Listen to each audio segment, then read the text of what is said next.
네, 안녕하세요. 투엔치의 엔치입니다. 서퍼입니다. 오늘은 핫한 종목 넷플릭스를 가지고 돌아왔습니다. 요즘 핫하죠. 예, 굉장히 핫합니다. 그래서 지금 저점 대비해서 거의 30% 정도 오르고 있습니다. 목요일, 금요일 실적 발표 이후로 그렇죠. 굉장히 탄탄대로를 달리고 있는 넷플릭스인데 네.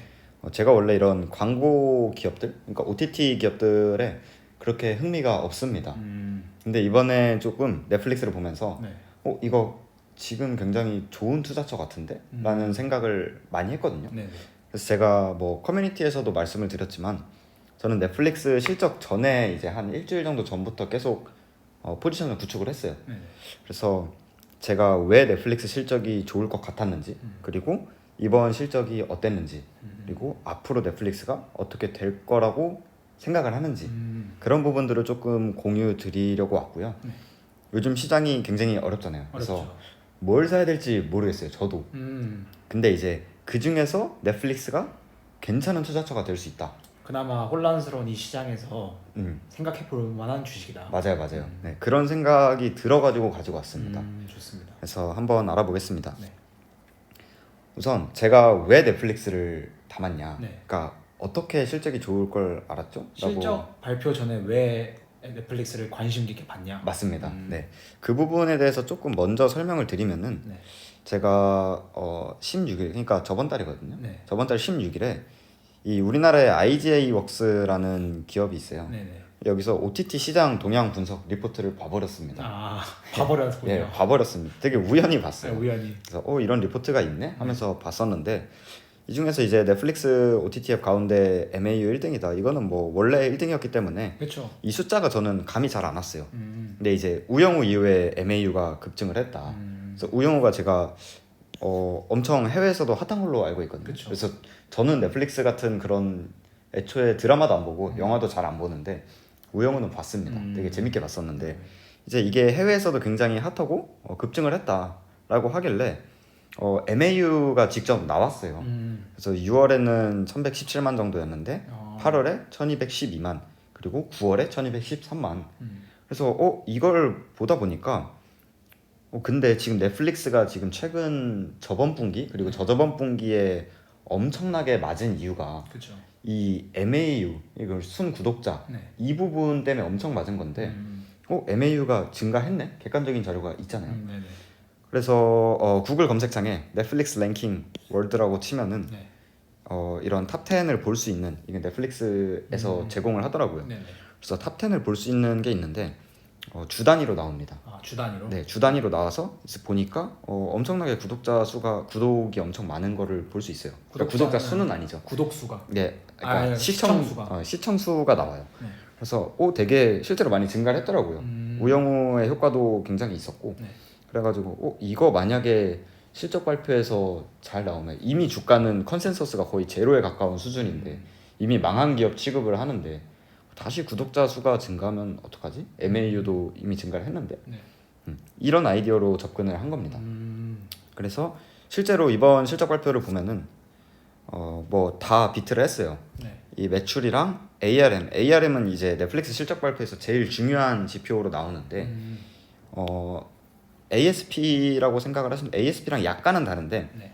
그러니까 구독자 한 명당 얼마를 지출했는가 구독자 수 곱하기 ARM이 결국에는 레베뉴가 되는 거죠. 그래서 ARM도 올랐고 그리고 오퍼레이팅 인컴이랑 이런 기타 여러 가지들이 다 비트를 했다. 네. 예, 그래서 일단 외형적인 숫자가 굉장히 좋았어요. 그리고 지금 EPS 보면은 엄청나게 올랐는데 네. 컨센서스가 2.22달러거든요. 근데 엄청 많이 비트를 했어요. 그렇네요. 네, 근데 이거는 얘네가 유로화 부채, 그러니까 얘네도 부채가 있는데 부채가 꽤 많았던 기업입니다. 네. 그래서 유로화 부채 중에 한 3.8빌리언 정도가 있었는데 이게 이제 유로가 완전 떨어지면서? 나락을 갔잖아요. 달러 대비. 그래서 이거를 재평가를 해가지고 예, 이런 부채 기타 그 영업의 손실 이런 거에서 이제 플러스가 된 거죠. 그래서 EPS는 크게 중요하진 않지만 어찌됐든 레베뉴가 성장을 했다. 시장 기대치는 굉장히 낮았습니다. 레비뉴도 올랐고 OPM도 올랐네. 예, 마진도 올랐고 그래서 굉장히 좋았다. 근데 심지어 넷플릭스 같은 경우에 미국 기업이잖아요. 그렇죠. 그래서 이번에 미국 기업들이 매출이 올라도 마진이 굉장히 훼손이 많이 됐어요. 환 때문에. 그렇죠. 근데 그걸 감안하고도 마진도 좋았기 때문에 외형적으로 굉장히 좋았다. 그랬겠네요. 유로화 부채가 깎인 만큼 음. 유로로 받았던 돈들이 그만큼 맞아요. 평가 절하가 됐을 테니까. 맞습니다. 그리고 얘네가 아시아 시장도 좀 굉장히 익스포저가 크기 때문에 그럼에도 불구하고 비트를 했다는 건 좋은 일이죠. 그렇죠. 네. 그래서 그랬고 사실 이것도 이건데 이게 가장 잠시만요. 제가 구독자 수가 안 썼는데 이번에 구독자 수가 엄청나게 증가를 했습니다. 얼마나 증가했죠, 대충? 430만인가 증가를 했던 것 같은데 네. 컨센서스가 아니죠. 230만인가 증가를 했습니다. 네. 근데 컨센서스가 100만이었거든요. 네. 101만이 컨센서스였는데 네. 이것도 사실 이 실적 발표 한 달 정도 전에 네. 그 외사 IB에서 준 거거든요. 이번에 101만 정도 증가할 것 같다. 근데 이것도 시장에서 잘 안 믿었어요. 예, 뭔 증가야 갑자기. 근데 이제 이거를 2배를 뛰어넘게 순 구독자 수가 증가를 해버렸기 때문에 사실 이 부분 구독자 수 증가에서 엄청나게 그 서프라이즈가 나왔던 거죠. 네, 그래서 정확한 수치는 제가 왜 안 가지고 왔는지 모르겠는데 댓글로 남겨주시죠. 예, 댓글로 제가 남겨드리겠습니다. 한 230만 정도 됐던 것 같아요. 그래서 이제 뭐 그래서 올랐다라고 보시면 되고 가이던스 같은 경우에는 4분기 구독자 가이던스 450만 명 줬습니다. 엄청 높아졌네요. 예, 그래서 왜 그러냐면 이게 3분기까지는 그 이번에 새로운 광고 모델이 도입되잖아요. 네네. 네, 뒤에서는 그 얘기만 할 건데 새로운 이제 광고 모델이 등장을 합니다. 네네. 그러니까 너네가 이제 광고를 봐라. 광고를 보면 우리가 싸게 구독을 해주겠다. 그렇죠. 예, 그래서 한 3달러 정도 낮아지거든요. 우리나라 기준으로. 기존 요금제가 한 10달러고 9.99달러예요, 정확히는. 그리고 이제 새로운 광고를 보면 할 수 있는 게 6.99달러 이렇게 됩니다. 그래서 이거는 3분기에 반영이 안 된 거고 4분기부터는 반영이 됩니다. 당장 다음 달부터 한국이랑 미국 이렇게 주요 도시에서 12개국에서 진행을 하고요. 여기 써져 있네요. 12개국에서 도입을 시작하고 23년도부터는 글로벌로 들어갑니다. 네. 근데 이 12개국이 거의 점유율 80%가 되기 때문에 사실상 다음 달부터 적용이 된다라고 보시면 되고 그게 이제 내년 1분기부터 들어온다고 하더라고요. 실적에는 내년 1분기부터 들어온다. 그럼에도 구독자 가이던스 450만 명을 준 거는 사실 이번에 자신감을 조금 회복했다. 그렇죠. 본인들이 준 가이던스. 예, 맞습니다. 그 근거가 있었겠죠. 예, 맞습니다. 그래서 이번에 저가형 요금제 발표하는 저가형 요금제를 보면은 1시간당 4에서 5분의 광고를 봅니다. 근데 이것도 심리학적으로 다 연구가 된 거라고 하더라고요. 그래요? 예, 그러니까 이 5분까지가 임계치. 이걸 넘어가면 안 본대요. 그래서 이 1시간당 4에서 5분까지가 딱 이 구독자들의 임계치기 때문에 이 정도의 광고를 보는 대신에 6.99달러의 월 구독료를 낸다라고 하는 거고 아까 말씀드렸다시피 11월에 시행한다. 그래서 현재 구독자들 반응은 좋다라고 언급을 하긴 했습니다. 신기하네요. 예. 저는 약간 별로 좋게 보진 않는데 그러니까 제가 만약에 구독 잘하면 네네. 3,000원, 그러니까 3,000원 정도 하는 거잖아요. 맞아요. 그들 입장에서는 3,000원 그냥 안 아끼고 아예 광고 안 볼 것 같은데 저는. 저 같아도 네. 저도 그런 생각을 되게 많이 했거든요. 네, 그래서 네. 넷플릭스 쳐다도 안 봤었는데 네. 일단 저는 첫 번째로 기존에 그냥 보던 대로 볼 수 있어요. 이게 선택이 가능합니다. 옵션인 거죠. 네, 저는 옵션인지 몰랐어요. 그래서 이거는 망했다 얘네 기업은 약간 이런 생각을 했는데 옵션이라서 저는 그냥 그대로 볼 것 같거든요. 그렇죠, 저도. 그래서 기존 이런 마음을 가진 사람들은 사실 이거 도입했다고 끊을 이유는 없거든요. 그렇죠. 네, 유튜브 프리미엄 저도 유튜브 프리미엄을 보고 있는데 네네. 뭐 유튜브에서 광고를 하든 말든 나는 광고가 안 보이니까 그쵸. 전혀 그건 중요한 게 아니어서 맞아요. 예. 근데 아무튼 반응은 좋다고 하더라고요. 네. 그래서 이 부분도 뒤에서 제가 객관적인 자료를 가져왔습니다. 좋습니다. 네. 그다음에 이거는 뭐 4분기에 뭐 수익성이 이렇게 될 거다라고 하는데 4분기 뒤에서 제가 또 재무제표를 가지고 올 건데 네. 4분기에 수익성이 좀 안 좋아지거든요. 근데 그게 이제 이번 분기의 비용이 다음 분기로 조금 이월이 됐어요. 그래서 마진이 좋았던 것도 일부 있습니다. 있겠네요. 네. 그리고 제일 조금 띠용했던 게 네네. 이제 순 구독자 가이던스 안 주겠다. 제일 중요한 지표인데. 예, 맞아요. 이걸로 평가를 받았었는데 우리 이걸로 평가받기 싫다 이제. 그런 식으로 얘기를 해줬고 그리고 뒤에서도 말하겠지만 사실 기존의 얘네가 주어지던 가이던스 구독자가 이제 의미가 없어집니다. 아예 새로 짜여져요. 왜 그렇죠? 이제 그거는 뒤에서 제가 자세히 얘기를 하고 네. 당연히 주면은 좋은데 네네. 근데 아무튼 안 주겠다고 얘기를 했고 음. 여기 주주 서한이 있어요. 네네. 주주 서한에서 직접 원래는 없었는데 새로 탭이 생겨가지고 나왔고 이 부분이 그래서 이제 그 밑에 써져 있던 거는 투자자들이 너무 이 지표에 집착한다. 그래서 우리는 전통적인 지표에 좀 집중을 할 거다. 전통적인 지표라고 하면은 뭐 ROE나 마진 그리고 EPS 이런 것들에 조금 집중을 할 거다라고 언급을 했습니다. 그래서 이렇게 이제 이번 분기 실적을 조금 간단하게 마무리를 하고 네네. 그래서 얘네가 조금 외형을 바꾸려고 노력하는 게 많이 보여요. 조금 어질어질할 텐데 그냥 간단히만 가겠습니다. 중요한 것만 찝어주시죠. 예, 중요한 거를 조금 찝어보면은 사실 얘네가 이자 비용이 엄청나게 부담이 쭉쭉 되고 있었어요. 네. 이자 비용이 계속 있었다. 커지네요. 네, 계속 커집니다. 그래서 그 이유는 부채가 많아요, 애초에. 부채가 굉장히 많은 기업이기 때문에 어쩔 수 없고. 그리고 얘네가 번 돈은 어떻게 됐냐? 뭐 일단 CFO, 그러니까 영업활동 현금을. 네, 캐시 프롬 오퍼레이팅이죠.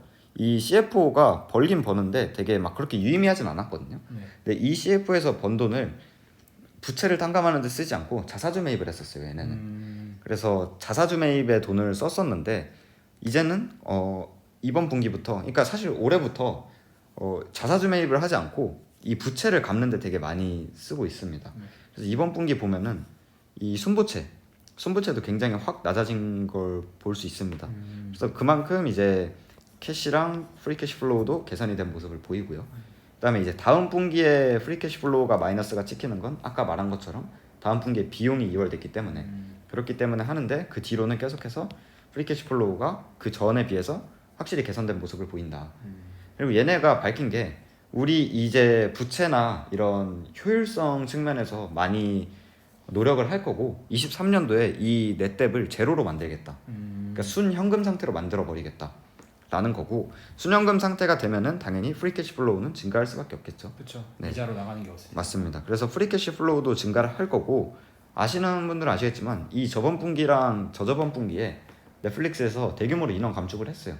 그래서 외형도 조금 줄어들었고 이런 비용 절감 그리고 뭐 부채도 결국에는 비용이 나가니까요. 이런 것들을 절감하면서 우리는 전통적인 수익 지표를 개선하겠다라고 언급을 했습니다. 그래서 사실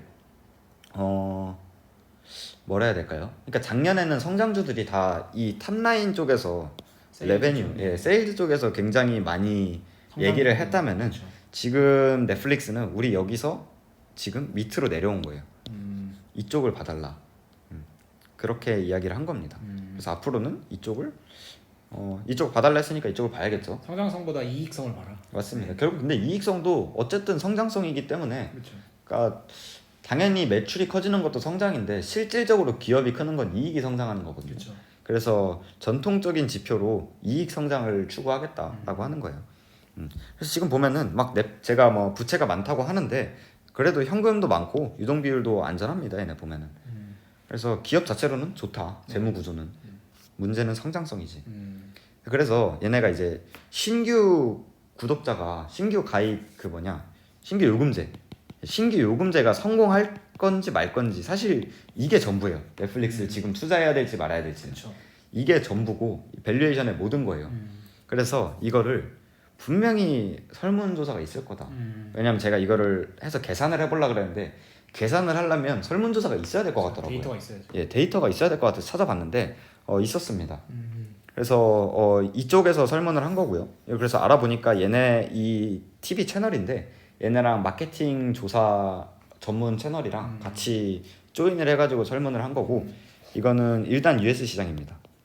미국 시장. 예, 미국 시장에서 성인 2,500명 대상으로 한 거고 1,300명은 이미 넷플릭스를 가입하고 있는 사람 그리고 1,200명은 가입하지 않은 사람 해가지고 한 거고 좀 되게 저는 놀라웠어요. 네. 예, 일단 첫 번째로 2,500명 중에 46%는 아니죠. 1,300명 중에 46%는 신규 요금제를 전환할 의향이 있다. 광고를 볼 생각이 예, 있다. 근데 저는 이 비율이 되게 높아서 깜짝 놀랐어요. 그래서 제 주변에는 다 그냥 기존 요금제 볼 것 같다라고 하는데 확실히 문화 차이일 수도 있어요. 미국에서는 광고 보는 게 그렇게 귀찮지 않은 일일 수도 있죠. 그럴 수도 있어요. 네, 이게 미국은 한국이라서 그런 걸 수도 그렇죠. 있는데 플러스 소득이 엄청나게 영향을 끼치더라고요. 아, 저는 이 정도로 영향을 끼칠 줄 몰랐는데 어쨌든 소득이 그 7만 5천 달러 미만인 설문 응답자는 거의 대다수라고 표현을 했는데 그 밑에 또 숫자가 나오긴 하거든요. 이 대다수는 광고 요금제에 굉장히 긍정적이었대요. 그러니까 얘네가 이 신규 요금제를 하는데 여기 이것도 있네요. 어찌됐든 조금 다른 얘기인데 아무튼 다시 돌아가서 저소득자들은 굉장히 광고 요금제를 흥미를 느끼고 있다. 네네네. 그러니까 그러고 고소득 계층은 한 42% 정도는 나 전환을 고려해볼 것 같아 라고 응답을 했다고 합니다. 네. 그 다음에 돈 있는 사람들은 덜 넘어가겠다 이런 느낌인 거죠. 맞아요. 네. 그 다음에 이제 Z세대 중에서 넷플릭스 사용자의 38%만이 광고 요금제에 흥미가 있다. 그러니까 Z세대는 확실히 시간을 더 중요하게 여기는 것 같아요. 돈보단 가치다. 예, 맞아요. 그러니까 난 그런 거 하기 싫어. 그러니까 그냥 볼래 라고 하는 거고, 그 다음에 이제 비구독자, 이 1200명이죠. 이 비구독자 쪽에서 엄청난 흥미를 느꼈다고 합니다. 그래서 이제 여기를 보면은 굉장히 강했다, 비구독자는. 그래서 이 비구독자 중에 92%가 이 AD 서포티드 스트리밍 플랫폼이라고 표현을 하는데 광고를 보고 무료로 보는 것들 있잖아요. 그렇죠. 광고를 보고 무료로 보는 그런 플랫폼을 이미 이용을 하고 있기 때문에 만약에 넷플릭스도 광고를 보고 우리가 저렴하게 이용한다면은 엄청나게 관심이 있어 라고 얘기를 했다고 합니다. 그래서 이 부분이 굉장히 제가 좀 넷플릭스에 대해서 생각을 하는데 많이 도움이 됐던 것 같아요. 이 설문이. 그래서 이제 제가 시사점, 그러니까 제가 든 생각은 일단 첫 번째로 신규 요금제의 동력이 굉장히 막대한 것 같다. 특히 비구독자한테도 엄청나게 막대하고 이미 구독자인 사람들한테도 거의 한 절반이 넘어갈 의향이 있다고 얘기를 한 거니까요. 네. 그래서 내 생각보다 신규 요금제 2, 3달러의 힘은 굉장하구나. 월 3달러니까. 그렇죠. 예. 그렇게 했고 이거를 토대로 유저들의 스펙트럼이 좀 많이 이동이 될 것 같아요. 그러니까 예를 들어서 이게 소득이다 네. 라고 했을 때 기존에는 요렇게 분포가 돼 있었다면은 네. 이쪽이 굉장히 이제 커지겠죠. 이쪽이 커지고 뭐 요렇게 되지 않을까. 물론 이게 낮아질 수는 있겠으나 소득이 적은 사람들도 이제 신규 그 고객층으로 들어온다는 거죠. 맞아요. 이 꼬리 쪽에 있는 사람들의 참여율이 높아질 수 있다라는 거죠. 네. 그래서 이게 좀 중요했던 게 뭐 인도 시장이나 뭐 브라질이나 이런 나라들 있잖아요. 네. 이런 나라들의 성장률이 굉장히 가파르지 않을까 싶습니다. 그 다음에 이제 세 번째로 일단 제가 우려했던 거는 첫 번째로 이 광고가 유입이 되면서 기존 고객들이 넷플릭스 구독을 유지할 것인지 이게 굉장히 주요했고, 두 번째로 이 신규 요금제에 대해서 가입이 많이 될까? 그렇죠. 이게 3달러 내려간다고 진짜 실제 많은 사람들이 아예 구독을 안 했던 사람들이 들어올까? 이거였는데 사실 이게 제일 가장 우려스러웠어요. 근데 이거에 대한 우려는 많이 없어졌다. 앞선 설문조사에서. 많다고 하니까. 예, 맞아요. 우리는 한국이잖아요. 네. 근데 지금 미국 쪽에서 물론 2,500명이라는 표본이 그렇게 큰 건 아닙니다. 근데 내 생각보다 굉장히 많은 사람들이 관심을 갖고 있구나. 이게 좀 굉장히 놀라웠고. 일본도 상관없는 거 아닌가요? 그냥 일본에서 구독자 1,300명이 기존 구독제를 쓰는지 광고 구독제를 쓰는지 나눠질 뿐이지 유지는 다 하는 거 아닌가요? 맞아요. 네. 그래서 저는 첫 번째로 이게 선택이 가능한지 몰랐을 때는 이게 몰랐을 가장 때. 그거였는데 네. 가능한다고 했을 때는 일단 전혀 그건 문제가 없었는데 제 생각보다 기존 광고제를 선택을 할 유저들이 적어진다. 그러니까 신규 요금제로 넘어가는 사람들이 많아진다. 이 부분은 이제 뒤에서 계산을 할 때는 조금 광고 없이 볼 사람들의 수가 적어진다. 맞아요. 저는 한 90%는 유지하지 않을까?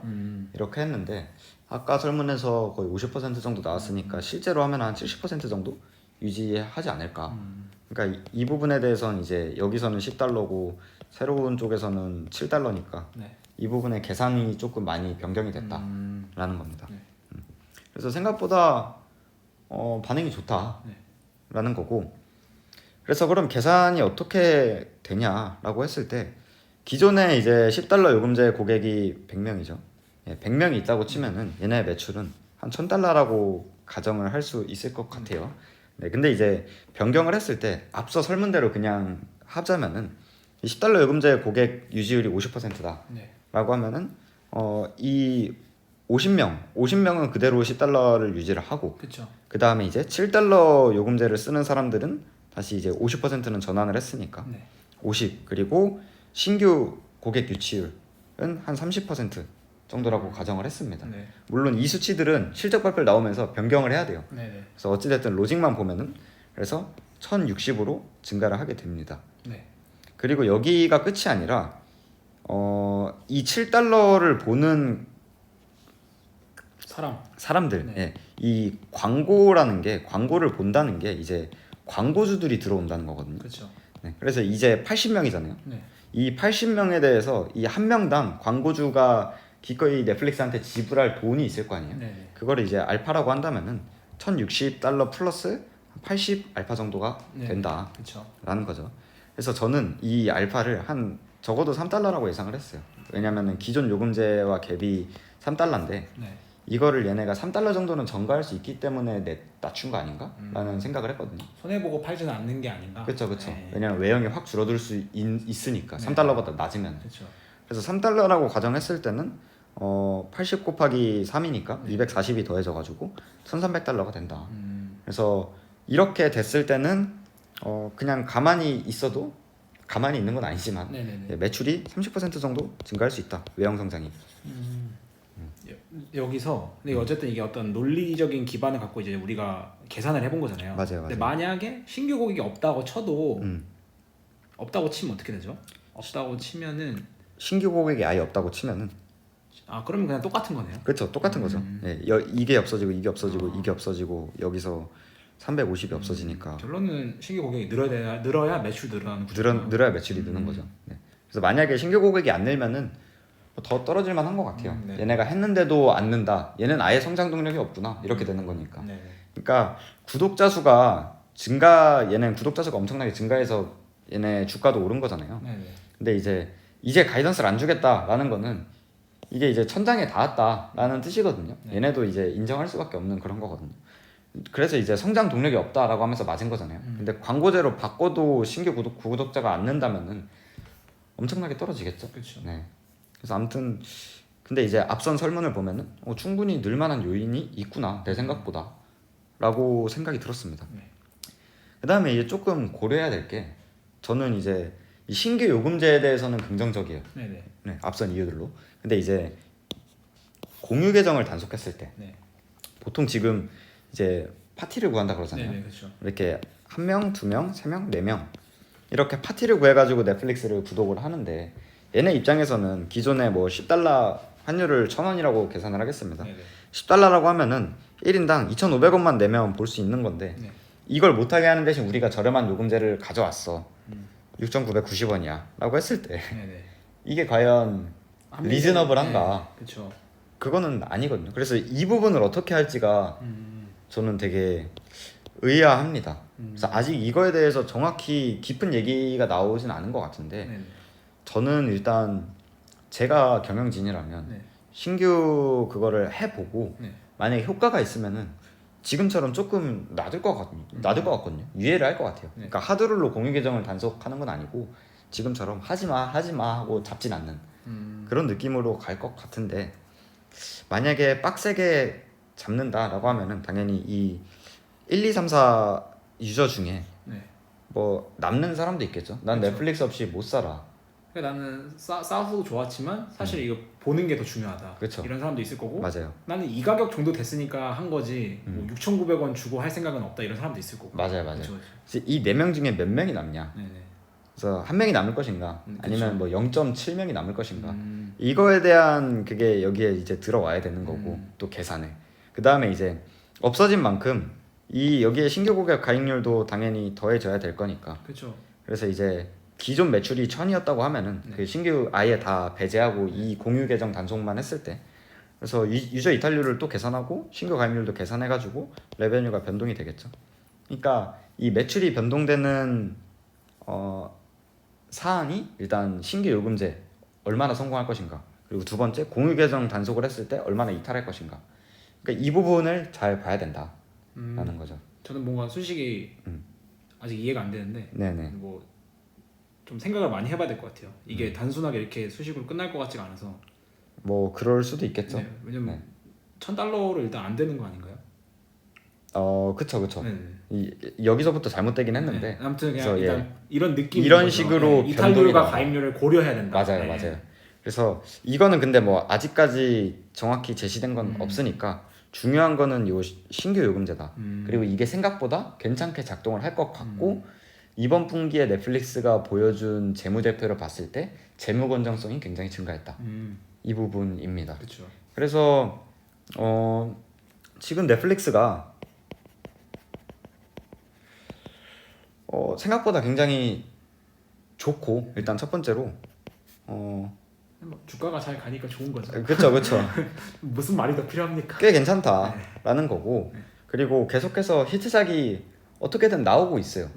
예, 이번에 뭐 수리남도 굉장히 좀 있었죠. 히트가 되고 있는데 신규작이 계속해서 잘 나오고 있고 그 다음에 재무 건전성도 괜찮고 그리고 뭐 얘네가 이것저것 외형도 이번에 좀 줄여가지고 비용 관리도 했고 그래서 굉장히 좋은 와중에 밸류에이션은 아작이 나 있으니까 그래서 굉장히 조금 중장기적으로 기업이 좋게 변화하는 변곡점이 있을 수도 있겠다 라는 생각이 들고 일단 기본적으로 저는 실적 전에 샀잖아요. 그렇죠. 그러니까 팔 이유가 없는 거죠.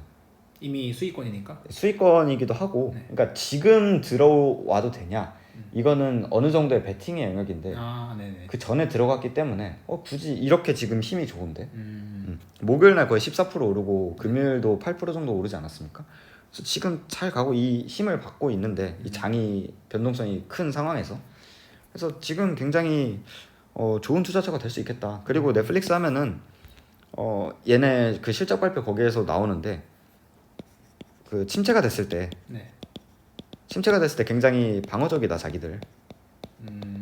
좀 더 디테일하게 설명해 주시죠. 그러니까 뭐 예를 들어서 내가 공장을 돌리는 사람들이라면은 네네. 뭐 경기 침체가 되면서 사람들이 수요가 줄고 이 재화가 잘 안 팔릴 거 아니에요. 그렇죠. 넷플릭스 그리고 인플레이션 얘기도 했습니다. 물건들이 너무 비싸니까 그래서 뭐 어디 뭐 예를 들어 여행을 나갈 때 인플레이션을 고려했을 때 원래 1년에 3번 가던 여행을 1년에 2번, 한 번으로 줄일 거고 그 남은 잉여 시간 동안 뭘 하냐라고 했을 때 넷플릭스를 본다. 그러니까 인플레이션 그리고 침체 시기에서 굉장히 좋다. 경기 불황 때문에 사람들 소비가 어려워지는데 어려워지는 만큼 이제 시간은 동일하니까 맞아요, 그 시간 맞아요. 동안 뭔가 다른 걸 할 텐데 넷플릭스는 그런 상황에서 유리하다. 맞아요. 잉여 시간은 늘어나고 소비 여력은 줄어들잖아요. 그렇죠. 소비 여력은 줄어들고 지금 상황이. 네. 근데 이런 와중에서 넷플릭스는 그 구독제잖아요. 그렇죠. 그러니까 하나죠. 6,990원만 내면은 다 볼 수 있다. 뭐 소비 여력이 낮아져도 6,990원 뭐 그렇게 부담되는 것도 아니고 이 한 번을 내면 잉여 시간이 아무리 늘어난다 한들 주구장창 보면 되니까. 그렇죠. 예, 그래서 꽤 유리한 거는 맞는 것 같습니다. 그래서 뭐 지금 시국에서 굉장히 조금 기업도 긍정적으로 변화가 되고 있는 것 같고 이제 변환되는 그런 요금제도 잘 정착을 할 수 있는 그런 데이터들이 나오고 있기 때문에 투자하기 괜찮은 기업 같다라는 게 로직입니다. 잘 설명하셨습니다. 네. 저는 뭔가 쭉 듣고 나니 생각이 드는 게 네네. 뭔가 제가 이제 엔치님한테도 말씀드렸지만 넷플은 뭔가 이제 히트작 그게 많이 연결된 것 같다 이제는. 히트작 의존도가 높다. 네, 히트작 의존도가 많이 세진 것 같다. 그래서 히트작이 나오면 구독자 수가 늘 것 같고 또 없이 또 빌빌 키면 또 줄 것 같고 이런 그냥 이건 제 생각인데 아까 맨 앞에 나왔던 그 주간 그 시청 수가 있잖아요. 네네. 근데 구독자 수를 이제 공개를 안 하니까 아쉬울 따름인데 시청 수 대비 구독자 수 이렇게 딱 그 지표로 쓰면 뭔가 어떤 흐름이 보일 것 같은데. 그러니까 뭐 WAU나 유저를 모르니까 왜냐면 단순 시청 시간만 비교하기에는 구독자 수가 늘면 당연히 느는 거잖아요. 맞아요. 그래서 그거를 절대적으로 볼 수는 없고 구독자 수 대비해서 뷰를 딱 보면 뭔가 좀 명확할 것 같은데 구독자 수는 이제 공개를 안 하고 공개를 안 하죠. 그렇게 어렵습니다. 되면 앞으로 더 뭔가 히트작 의존도가 세지지 않을까 이런 생각을 좀 가지고 있긴 합니다. 그래서 실제로 그 외사에서도 제가 아직 넷플릭스에 대해서 엄청 긍정적인 외사 리포트를 보지는 못했거든요. 네. 실적 발표하고 리포트 나오는 게 그렇게 많지는 않아서 근데 제가 본 것 중에 넷플릭스는 히트작 의존도가 너무 높다. 이거는 디스카운트 요인이다. 라고 오히려 디스카운트. 주구장창 셀을 외치는 그 증권사도 있고 정확히 어떤 증권사인지 기억이 안 나는데 네네. 그렇게 메이저는 아니었고 어찌됐든 이거는 확실히 디스카운트 요인이죠. 근데 저도 이게 오징어 게임 나왔을 때 엄청 핫했잖아요. 그렇죠. 그때도 빠지던 시기 올랐어요. 맞아요. 그래서 빠지던 시기 그때 올랐어요. 고민 되게 많이 했었는데 이거 투자해야 되나? 근데 그때 제가 쳐다도 안 본 게 오징어 게임 빨이다. 이게 지속 가능성이 없다. 해자가 있다고 말할 수 없다. 근데 그 뒤로 계속해서 나오고 있지 않습니까? 그렇죠. 그래서 저는 이 부분에 대해서는 얘네가 괜찮게 만든다. 그리고 그러니까 성공작들이 많아진다는 거는 얘네 경험으로 쌓이는 거고 이게 보이지 않는 자산이지만 확실히 무형자산은 쌓이고 있다. 그래서 장기 투자할 만하다. 그치, 이 부분에 대해서는 계속해서 히트작이 나오고 있기 때문에 저도 충분히 고려를 했던 부분이고 이 부분은 지금은 그 예전보다 심하진 않아요. 당연히 근데 이제 끊기면은 엄청난 문제가 있겠지만 그래서 끊기기 전까지는 그래도 뭐 큰 걱정은 안 하되 체크는 해볼 만하다. 그래서 조금 불안하면은 그 아까 제가 말씀드린 그 위클리로 이렇게 네네. 시청 수 나오는 거 그거를 엑셀에다가 다 썸을 해가지고 비교를 해보셔도 좋을 것 같습니다. 떨어지네? 불안하다. 팔아야지. 이런 식으로 귀찮을 뿐이지. 그렇죠. 돈 벌려면 해야죠. 사실 이만큼 명확한 지표가 또 어디 있겠습니까? 그래서 그 부분도 체크를 해도 좋을 것 같다. 좋습니다. 네. 아무튼 오늘은 넷플릭스 실적에 대해서 알아봤는데 네. 참 어려운 장입니다. 어려운 장이고 쉽지 않죠. 이제 또 다가오는 FOMC도 있고 맞아요. 네.